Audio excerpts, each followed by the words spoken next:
top story of the day.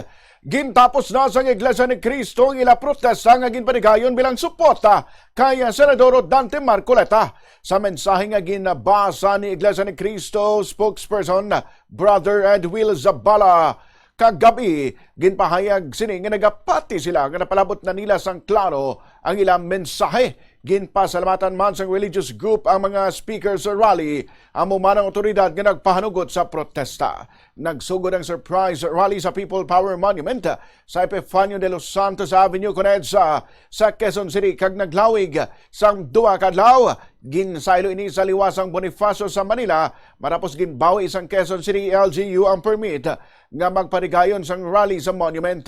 Sang Martes na una nga ginbasa ni Zabala ang official statement sang grupo kung sa diin ginkumpirma nga nagwa sila gud suportahan ang isa sa ilang miyembro nga si Marcoleta.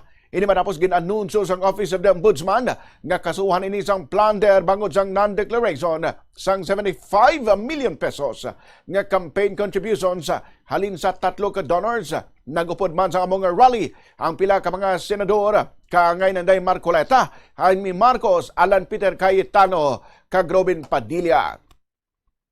Sa rally, ginpakamalaot sang religious sector ang ilagin pahayag nga selective justice kag distortion of law sa kaso ni Marcoleta. Base naman sa estimate sang Manila Police District, ginabanta nga 4,400 ka mga tawo ang nagtipon sa liwasang Bonifacio sa ikatatlong adlaw sang rally. Mga kapatid at mga kababayan, maraming salamat sa inyong lahat sa pakikipagkaisa ninyo sa mapayapang kilusan nating ito. Salamat sa inyong pagtitiyaga na kahit umuulan o mainit ang araw, ay narito pa rin kayo alang-alang sa kahalagahan ng ating mithiin. Pinasasalamatan din natin ang mga naging panauhing tagapagsalita, ang mga pulis na nagbigay seguridad, at ang mga opisyal na nagbigay pahintulot sa atin na makapagtipon dito. Higit sa lahat, nagpapasalamat tayo sa Diyos at umaasang kung ano ang kanyang kalooban ay siyang makapangyayari. Naniniwala tayo na naiparating nating malinaw sa mga kinauukulan ng ating mensahe. Loobin nawa ng Diyos na maghari ang tunay na katarungan sa ating minamahal na bansa at wag nawang magtagumpay ang sino mang bumabaluktot sa batas para lamang sa kanilang makasariling kapakanan kahit na ikapariwara ng ating bansa.